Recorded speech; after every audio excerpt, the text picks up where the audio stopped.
நங்கள் கோலத் திருக்குறுங்குடி நம்பியை நான் கண்டபின் சங்கினோடும் நேமியோடும் தாமரை கண்களோடும் செங்கனிவாய் ஒன்றினோடும் செல்கின்றது என் நெஞ்சமே. நீலாச்சல நிவாசாய நித்யாய பரமாத்மனே பலபத்ர சுபத்ராபியாம் ஜகநாதாய தே நமஹ. ஜகதானந்த கந்தாய பிரணதார்த்த ஹராய ச நீலாச்சல நிவாசாய நித்யாய ஜகநாதாய தே நமக. அர்த்தராத்திரி தூக்கத்தில் எழுந்து கேட்டால் கூட இந்த வார்த்தைகள் வரணும். ஆனால் இதுவே ஒரு பரமசுகம். ஜெய் போலோ ஸ்ரீ ஜகநாதமூர்த்தி கி ஜெய். ஜகநாதன் அழகானவன், ஆச்சரியமானவன், குறை ஒன்றும் இல்லாதவன், ரொம்ப அழகா லீலைகள் பண்ணக்கூடிய ஒருத்தன். பாண்டுரங்க பக்தர்கள் எப்படி பாமர ஜனங்களோ அதுபோல ஜெகநாத பக்தர்கள் எல்லாரும் உண்டு. ஜெகநாத பக்தர்களில் பார்த்தோம்னா ராஜாவும் உண்டு, சந்நியாசியும் உண்டு, இளவயசு பெண்கள் உண்டு, குழந்தைகள் உண்டு, எல்லா ஜாதிக்காராலும் உண்டு. அத்தனை சிரேஷ்டம் ஸ்ரீ ஜெகநாதன். எல்லாரையும் வசீகரிக்கிறதுல மகா கெட்டிக்காரன் ஜெகநாதன். ஒவ்வொரு மூர்த்திக்கு ஒரு அழகு உண்டு இல்லையா? ஜெகநாதன் ரொம்ப ஜாலியாக ரொம்ப ஆசையாக ஜெகன் அப்படின்னு தான் கூப்பிடுவா. ஒரிசா ஜனங்கள் நிறைய பேர் செல்லமா ஜெகன் அப்படின்வா. இல்லாட்டி சில பேர் ஜகோ அப்படின்வா. அந்த ஒரியா பாஷையில் ஜக்கு அப்படின்றோம் இல்லையா? அந்த மாதிரி ஜெகநாதன் அவ்வளவு அழகா, ரொம்ப உரிமை ஜாஸ்தி ஜெகநாதன் இடத்துல அவர்களுக்கு. ஜெகநாதன் எல்லாருக்கும் தன்னை நிரூபித்து கொடுப்பான். அது ஒரு அழகு. ஜெகநாதன் இடத்துல ஒரு விசேஷம். யாராக இருந்தாலும் உடனே உடனே உடனே உடனே நிரூபணம் பண்ணுவான். அது ஒரு விசேஷம் ஜெகநாதன் இடத்துல. ஜெகநாதனுடைய பிரசாதம் மகா பிரசாதம் அப்படின்னு சொல்லிட்டு இருந்தது. இந்த மகா பிரசாதம் டெய்லி நிவேதனம் பண்ணுறதுக்குன்னு ஒரு முறை உண்டு. ஜெகநாதனுடைய பிரசாதத்துக்கு பகவானுக்கு நிவேதனம் பண்ணும் பொழுது நேரடியாக ஜெகநாதனுக்கு கொடுக்க மாட்டார்கள். எதற்கு ஒரு பித்தளையில் கண்ணாடி உண்டு. அந்த காலத்தில் பித்தளையை தான் கண்ணாடியாக வச்சுப்பான், நல்லா பாலிஷ் பண்ணி. இந்த காலத்தில் அப்படிலாம் தேய்க்கிறதுக்கு ஆள் இல்லை. அழகான அந்த பித்தளையில் அப்படி பல பல பல பலன்னு கண்ண புது எவர் சில்வர் தட்டிலலாம் நம்ம முகம் தெரியும் இல்லையா? ஆனால் அது ஒழுங்காக தெரியாது, ஷேப் இஷ்டத்துக்கெலாம் தெரியும். அந்த பித்தளை தட்டில் அழகாக அந்த ரிஃப்ளெக்ஷன் தெரியும். கண்ணாடியில் பார்க்குறோம் இல்லையா?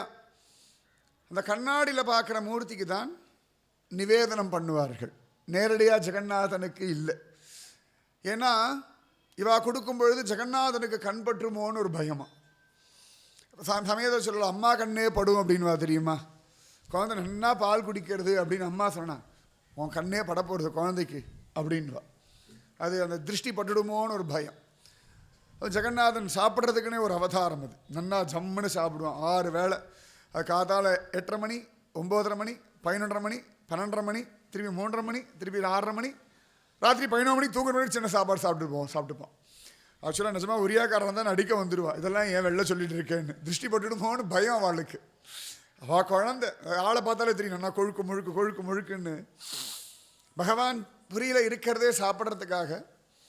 இன்னொன்று, தன்னுடைய பிரசாதத்தை எல்லாருக்கூடையும் பகிர்ந்துக்கிறானா. இந்த கிருஷ்ணன் எப்படி வனபோஜனம் சாப்பிட்டானோ அந்த மாதிரி.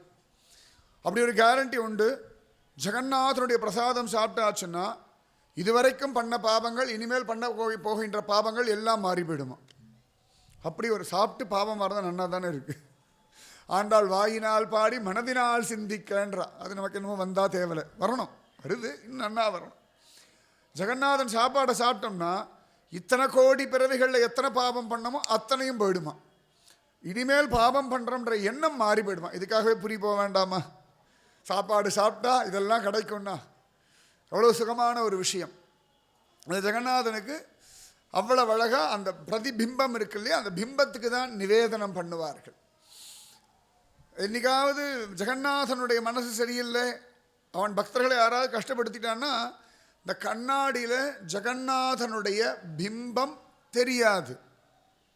சாதாரண எதிர்க்க வச்சா இருக்கிறதுல பிரதிபிம்பம் ஆகித்தானே ஆகணும்.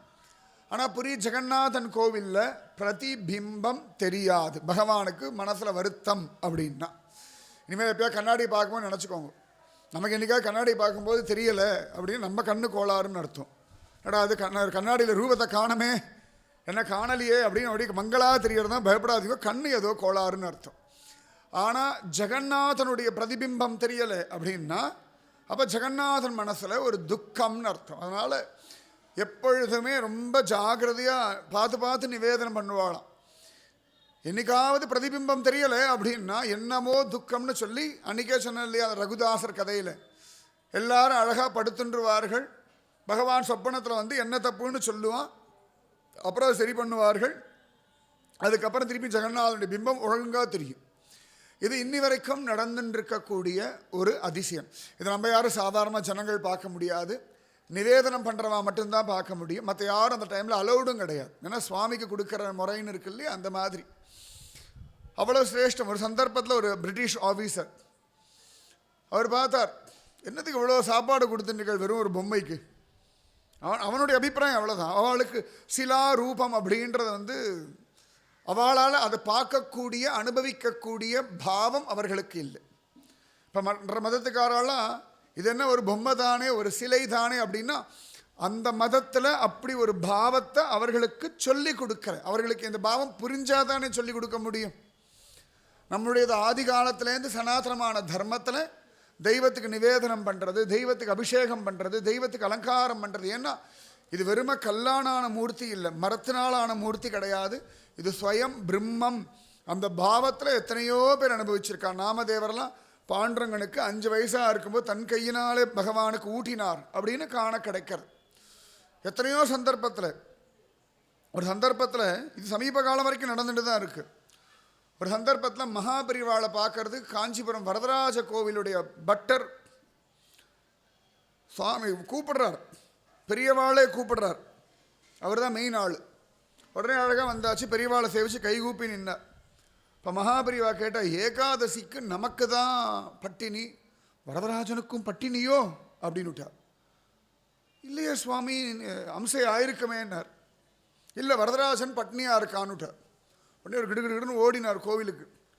போய் விசாரித்தா நிவேதனம் பண்ணலை, ஏதோ பிரச்சனையாகிடுது. உடனே கடகடன் எல்லாம் ரெடி பண்ணி திருப்பி அழகாக வரதராஜனுக்கு நிவேதனம் பண்ணிட்டு கொண்டு வந்து கொடுத்தா. அப்பா, வரதராஜனுக்கு பட்னி இல்லை இன்னைக்கு அப்படின்னாராம் பெரியவா. ஒரு கை கூப்பின்னு அழுதார். மகாபரிவா காலம் இப்போ தானே, இந்த நூற்றாண்டு தானே மகாபரிவா. அப்போ மகாபரிவாளுக்கு தெரிஞ்சிருக்குன்னா அப்போ வரதராஜன் வெறும் சிலை இல்லை, சத்தியமான தெய்வம். பாண்டரங்கனாக இருக்கட்டும், ஜெகநாதனாக இருக்கட்டும், வரதராஜனாக இருக்கட்டும், திருச்செந்தூர் முருகனாக இருக்கட்டும், சங்கர ராமேஸ்வரராக இருக்கட்டும், வைகுண்டபதியாக இருக்கட்டும், எல்லாம் பேசி விளையாடக்கூடிய சத்தியமான தெய்வங்கள். இல்லை துளி கூட சந்தேகம் வேண்டாம். அதே தெய்வங்கள் தான் நம்ம வீட்லேயும் இருக்குது. உங்கள் வீட்டில் ஒரு ஃபோட்டோ இருக்குன்னா அது சத்தியமான தெய்வம். உங்கள் வீட்டில் ஒரு சின்ன கிருஷ்ணன் இருக்கான், இதோ இந்த ஜெகநாதன் இருக்கான்னா சத்தியம். ஒரு பாண்டரங்கன் இருக்கான்னா சத்தியம். நீங்கள் பேசுகிறத கேட்டுருக்கு அந்த தெய்வம். நீங்கள் பேசுகிறதுக்கெல்லாம் பதில் சொல்லின்னு இருக்கு. அது புரியணும், அது புரிஞ்சுக்கிறதுக்கு நிறைய பக்தி வேணும். ஆனால் நீங்கள் கேட்குற எல்லாத்தையும் தெய்வம் கேட்டுருக்கு, பதில் சொல்லும், எல்லாம் நடக்கும். அத்தனை ஆச்சரியம். அப்போ ஒரு பிரிட்டிஷ் ஆஃபீஸர் அவன் கேட்டால் அது என்ன தெய்வத்துக்கெல்லாம் கொடுத்துட்டுருக்கேளே. அவள் சொன்னா இல்லை, தெய்வம் சாப்பிட்றது அப்படின்னு. அவர் சிரித்தார். சரி, நான் ஒரு 100 லட்டு நிவேதனம் பண்ணுறேன், நான் பைசா தரேன், நீங்களே ஒரு 100 லட்டு நிவேதனம் பண்ணி சுவாமிக்கு கொடுங்கோ அப்படின்னு. அழகாக கொடுத்தாச்சு. அந்த பிரசாதத்தை கொண்டு வந்து அந்த இங்கிலீஷ் துரைக்கிட்ட கொடுத்தா. அவன் கணக்கு பண்ணி பார்த்தா 100 லட்டு இருக்குது. அவன் சிரித்தான். தெய்வம் சாப்பிடுன்னு சொன்னீங்க, 100 லட்டு அப்படியே இருக்க, இப்போ சாப்பிடலையா அப்படின்னா.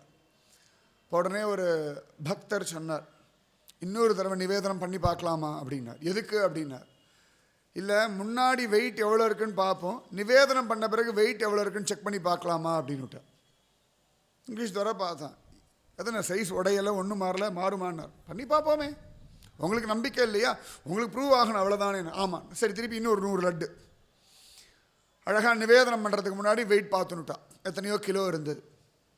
அழகாக நிவேதனம் பண்ணியாச்சு. நிவேதனம் பண்ணி காத்துட்டு இருக்காம எப்படாப்பா நிவேதனம் ஆகும், வெயிட் பண்ணி பார்க்கணுன்னு. அழகாக வந்தாச்சு. இந்த 100 லட்டை வெயிட் பண்ணி பார்த்தா 5 கிலோ குறைஞ்சிருந்தது.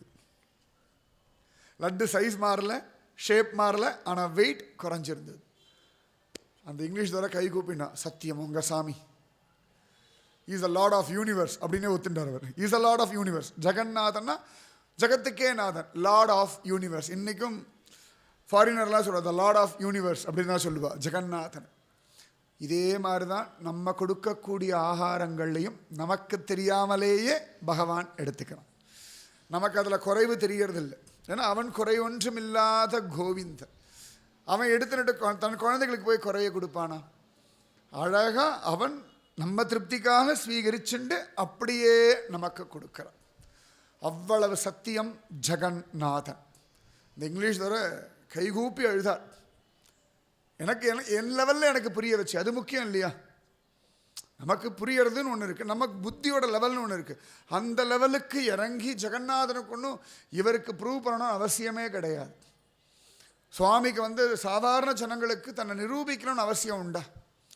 இப்போ ரோடில் ஒருத்தர் பெரிய பணக்கார போகிறானா, எவ்வளோ பெரிய கோடீஸ்வரன் தெரியுமா அப்படின்னா சொல்லு பார்க்கலாம் அப்படின்னு நம்ம கேட்க மாட்டோம். கேட்டாலும் அவளுக்கு நிரூபணம் பண்ண வேண்டிய அவசியம் கிடையாது. அப்போ தெய்வம் இவ்வளோ இறங்கி வர்றது அப்படின்னா பக்தர்கள் மேலே அத்தனை தூரம் ஒரு பிரீத்தி. அதுவும் ஜெகநாதனை பரீட்சை பண்ணி பார்க்கணும்னு நினச்சான் அந்த இங்கிலீஷ் துறை. அப்போ இங்கிலீஷ் துறையோடைய அந்த ஆசையே பூர்த்தி பண்ணுவான்னா பாரத தேசத்தில் பிறந்து நீலாச்சல நிவாசாய நித்யாய பரமாத்மனே பலபத்ர சுபத்ராபியாம் ஜெகநாதாய தே நமக ஜகதானந்த கந்தாய பிரணதார்த்தஹராய ச நீலாச்சல நிவாசாய ஜெகநாதாய தே நமகன்னு சொல்கிறான். நமக்கா ப்ரூவ் பண்ண மாட்டான், நிச்சயமாக ப்ரூவ் பண்ணுவான். 12 தான் இருக்கான். அதனால் தெய்வம் அழகாக பிரசாதத்தை ஸ்வீகரிக்கிறது. அதனால தான் என்ன சாப்பிட்டாலும் எப்போ சாப்பிட்டாலும் எதை சாப்பிட்டாலும் பகவானுக்கு நிவேதனம் பண்ணிட்டு சாப்பிடுங்க. பகவானுக்கு நிவேதனம் பண்ணாதது எல்லாமே அது பாபத்தை சாப்பிட்ற மாதிரி தான் பெரியவா சொல்கிறா. வெளியில் சாப்பிட்ற மாதிரி சரி, மானசிகமாக நிவேதனம் பண்ணுங்க, தப்பு கிடையாது. அவ்வளவு சிரேஷ்டம். எதுவாக இருந்தாலும் தெய்வத்துக்கு முதல்ல. இப்போ நமக்கு ரொம்ப பிடிச்சவாளுக்கு முதல்ல கொடுப்போம் இல்லையா? வீட்டில் ஒரு குழந்தை இருந்தால் அதுக்கு தானே முதல்ல கொடுக்கணும். அந்த மாதிரி நம்முடைய குழந்தை ஜெகநாதன். அதனால தானே கிருஷ்ண ஜெயந்திலாம் அவ்வளோ கோலாகலமாக கொண்டாடுறோம், ராமநவமி கொண்டாடுறோம். எதுக்குடான்னா நம்ம பகவான், நம்ம தெய்வம், நம்ம ஆனந்தமாக கொண்டாடுறோம். அவ்வளவு அழகு ஜெகநாதன். அந்த ஜெகநாதன் மேலே அப்படி ஒரு நம்பிக்கை. ஜெயதேவர் பத்மாவதி அவ்வளவு அழகான தம்பதிகள். நிஜமாவே அப்படி ஒரு தம்பதிகள் பார்க்கறதுன்றது பெரிய பாக்கியம். எந்த ஊருக்கு நான் எங்கே போனாலும் அந்த மாதிரி தம்பதிகளை தான் என் கண்கள் இன்னி வரைக்கும் தேடிண்டே இருக்கு. சில இடங்களில் பார்க்கவும் பார்த்துருக்கேன் நான். நிஜமாவே நன்னா தெரியும் அவள் ஜெயதேவர் பத்மாவதி பாவத்தில் இருக்கார்கள் அப்படின்றது. எத்தனையோ பேர் அந்த பக்தியினால் ஜெயதேவர் பத்மாவதியாக மாறினவாளும் எனக்கு தெரியும். நான் இது ரொம்ப கோபமாக சொன்னேன்னு நினைக்காதீங்க, ஆதங்கம் அது. எல்லாராலையும் இப்படி வாழ முடியும். இதை விட்டுட்டு வேற எங்கே ஆனந்தம் இருக்குது சொல்லுங்க பார்க்கலாம். இப்போ நம்முடைய குடும்பத்தில் எல்லாரும் ஒத்துமையாக இருக்கும், எல்லாரும் ஆரோக்கியமாக இருக்கும், எல்லாரும் பகவன் நாமத்தை ஜபிக்கிறோம், எல்லாரும் சந்தோஷமாக இருக்கோம்னா இதை தாண்டி ஒரு டிவி சீரியல் நிச்சயமாக ஆனந்தம் தர முடியும்னு என்னால் ஒத்துக்கவே முடியலை. இதை தவிர வேறு எதுவுமே உலகத்தில் பெரிய ஆனந்தம். பூலோக சொர்க்கம் அப்படின்னா நல்ல குடும்பம், பூலோக நரகம்னா கெட்ட குடும்பம், இவ்வளோதான். இதுக்கு மேலே தனியாக குடும்பம் சரியில்லைன்றத நரக வேதனையை விட நரக வேதனை பெருசே கிடையாது. குடும்பம் நன்னா இருக்குன்ற சந்தோஷத்தை காட்டிலும் சொர்க்கம் ஆனந்தம் இல்லை, சொர்க்கம் கேவலம்தான். அப்போ நம்முடைய குடும்பம், நம்முடைய குழந்தைகள் நன்னா இருக்கணும், முடியும். ஜெயதேவர் பத்மாவதி அத்தனை அழகான ஒரு பக்தி. முதல்ல ஒருத்தர் மதிக்கணும். இதில் புருஷர்களுடைய ஒரு பெரிய குற்றம் ஒன்று இருக்குது, பெண்டாட்டியை பெருசாக மதிக்கிறது இல்லை.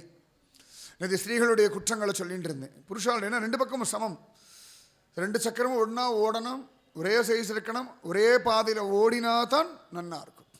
இதில் ஒன்று முரண்டு பிடிச்சதுன்னா சரியாக இருக்காது. அப்போ புருஷர்களும் சரியாக இருக்கணும், மனைவியை புரிஞ்சுக்கணும், அவளுடைய தேவை என்னன்னு தெரிஞ்சுக்கணும், எந்த இடத்துல அவளுடைய மரியாதையை வசத்தனம். ஏன்னா ரிஷிகள் யாருமே பார்த்தீங்கன்னா தன் மனைவியை ரொம்ப கேவலப்படுத்தினான்னு எங்கேயுமே இல்லை. அனசுயா தேவியை அத்ரி மகரிஷி ராமனுக்கு இன்ட்ரடியூஸ் பண்ணி வைக்கிறார். அவ்வளோ அழகா, அனசுயா தேவிப்பா உத்தமி பதிவிரதை. அவர் சொல்கிறார், ஒரு காலத்தில் இங்கே எல்லா இடத்துலையும் பஞ்சம் வந்த சமயத்தில் கூட அனசுயா தேவியினுடைய தபோபலத்தினால இங்கே எதுவுமே வாடலை, எங்களுக்கு தண்ணிக்கு குறைவில்லை, சௌக்கியமாக இருந்தோம்ன்றார். அசந்து போகிறான் ராமன். அத்தனை பேர் எதிர்க்க தன் மனைவியை பெருமையாக பேசுறதுக்குன்ற ஒரு மனசு முதல்ல வேணும். ஏன்னா அவர்களும் ஜீவன் தானே, அவளும் ஜீவன் தான் நிஜமாவே. அதுவும் அடுத்த சந்ததியை தரக்கூடிய ஒரு பெரிய சக்தி பெண்கள். அது ஒத்துண்டு தான் ஆகணும். உலகத்தில் பெண்களுடைய பாப்புலேஷன் இல்லை அப்படின்னா போச்சு, அடுத்த தலைமுறைன்றது நிச்சயமாகவே இல்லை. இது என்னடான்னா பூச்சியிலேருந்து மனுஷன் வரைக்கும் எல்லாத்துக்கும் பெண்ணினம்னு ஒன்று இருந்தாலொழிய அடுத்த தலைமுறை விருத்தின்றதே கிடையாது. எதிர்காலம்ன்றது பெண்கள் கையில் மட்டும்தான் இருக்குது. இது ஒத்துண்டே ஆக வேண்டிய உண்மை. நிஜமாவே இன்றைக்கி மாடு கண்ணு போடும்போது போய் பார்த்தேன். 3 மணி நேரம் அது பட்ட பாட பார்த்து இதுக்கு மேலே எனக்கு பார்க்க முடியாது, நான் கிளம்பி வந்தேன். குட்டி போடலை. கடைசியில் பார்த்தா ட்வின்ஸ் போட்டு கொடுத்து, சமத்தா ட்வின்ஸ் போட்டு கொடுத்து. அப்பா நிஜமாக அது குழந்தை பெற்றுக்கிறத பார்த்தோன்னே நிஜமாக நான் எங்கள் அம்மா நினச்சி கை கூப்பினேன். சத்தியமாக சொல்கிறேன். என்ன பாடு தெரியும். ஆனாலும் படுற பாடை பார்க்கும்பொழுது அது அப்படியே அப்படியே தலை சாஞ்சு அது களைச்சி போகும்பொழுது, கர்ப்பத்தில் இருக்க குழந்தைய தன் முகத்தை திருப்பி அது வயிற்றில் அப்படி தடவி அப்படி வயிற்று அப்படி வச்சுட்டு அது அதோட பாஷை அதுக்கு ஒரு சமாதானம். அதுதான் தாய்மை. நிச்சயமாக கொண்டாட வேண்டிய ஒரு விஷயம். அது அழகாக அவ்வளோ வழியில் கூட தலையை திருப்பி தன் வயிற்று மேலே தலையை வச்சுண்டு அது என்னமோ சொல்கிறது அதோட குட்டிக்கு அது புரிஞ்சுக்கிறது. அப்போ அந்த வாத்சல்யம். அப்போ இவ்வளவு பெரிய ஒரு விஷயத்தை ஸ்திரீகள் பண்ணுறா உலகத்தில். சிங்கத்திலேருந்து தேல் குட்டியிலேருந்து எறும்புக்கும் கர்ப்பம் இருக்கே, பள்ளிக்கும் முட்டை போடுறதுக்கு கர்ப்பம் இருக்கே, அதுவும் போடுறதே எப்போ பெரிய விஷயம். அப்போ அவருக்குரிய மரியாதை ஜெயதேவர் அந்த மரியாதையை அவ்வளவு அழகாக கொடுத்தார். அதனால தான் அஷ்டபதியில் ஜெயது பத்மாவதி ரமண ஜெயதேவ கவி அப்படின்னு பிரார்த்திக்கிறார். ஹே பத்மாவதி, உன்னை அடைஞ்ச நான் பாக்யவதின்னு ஒரு பகவத் பக்தன் சொல்கிறார் அப்படின்னா இதை விட வேறு என்ன பெரிய கிரெடிட் வேணும் பத்மாவதிக்கு சொல்லுங்க.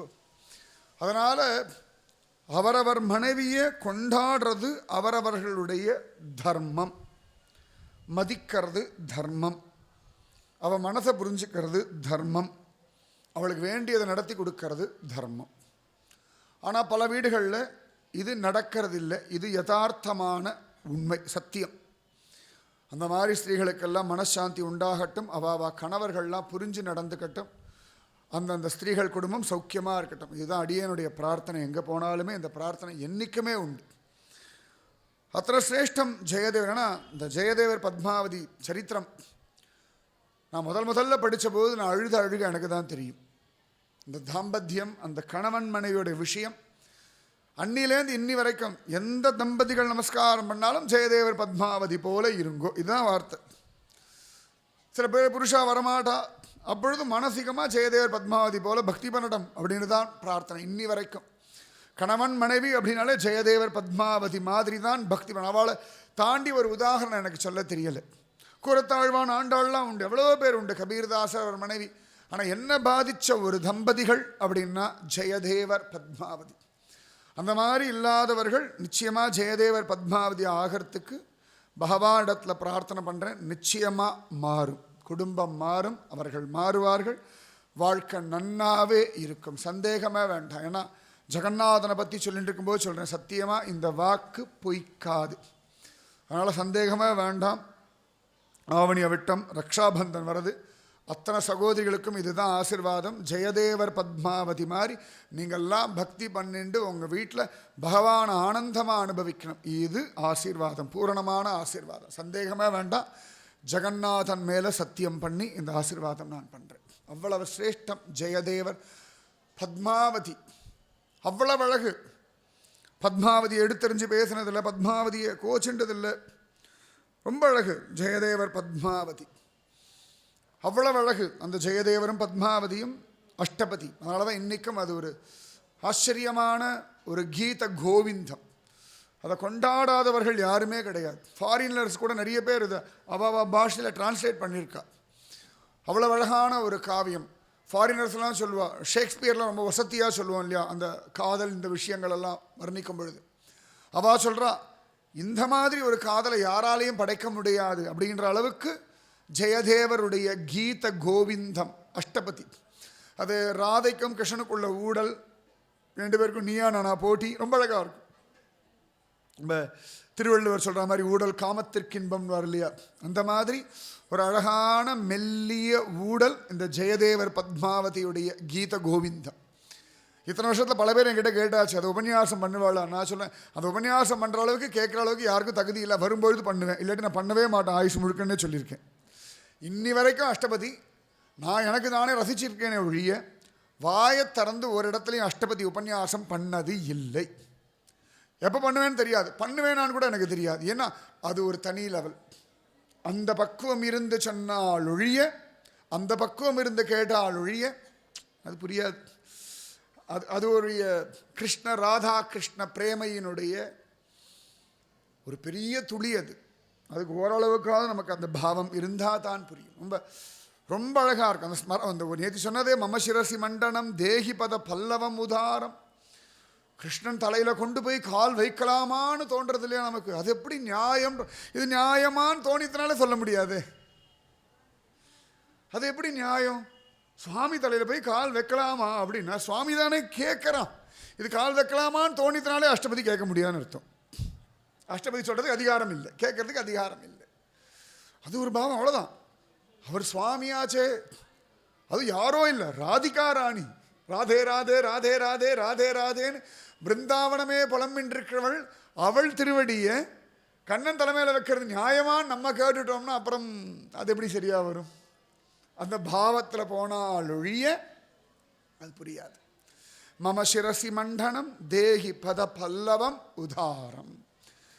அத்தனை அழகான அஷ்டபதி, ரொம்ப அழகாக எழுதியாச்சு ஜெயதேவர். பல ஊர்களில் அவரை கூப்பிட்டு அழகாக பாட சொல்கிறார். ஒரு ஊருக்கு போகிறார், நன்னா பஜனை பண்ணுறார். பக்திக்காக தான், பணத்துக்காக கிடையவே கிடையாது. பணத்துக்காக பண்ணக்கூடிய காரியங்கள் வெளிவேஷமாக போயிடும். அதுவும் எந்த விஷயத்துலையுமே சரி, தெய்வ விஷயத்தில் பணத்துக்காக அப்படின்னும் பொழுது பணம் வேணா கிடைக்கும், ஹிருதயத்தில் நிறைவு கிடைக்காது. மனசு நிறையணும் இல்லையா? நிறைய கீர்த்தனைகள் பாடலாம், பக்தி இல்லாமல் பணத்துக்காக பாடினோம் அப்படின்னா மனசில் ஒரு ஆனந்தம். அந்த ஆனந்தத்துக்கு முன்னாடி பணம் ஒன்றுமே கிடையாது. பணம் ஓரளவுக்கு நம்முடைய சரீர தேவைகளை பூர்த்தி பண்ணும். மனசு, பணத்தை கொண்டு மனசு நிம்மதியாக இருக்க முடியும்னு சொல்லவே முடியாது. பணத்தை நம்ம உபயோகப்படுத்துகிற விதத்தை கொண்டு மனசு நிம்மதியாக இருக்கும். நிறைய நான் பார்த்துருக்கேன் பல பேரை, ஆச்சரியமாக இருக்கும்.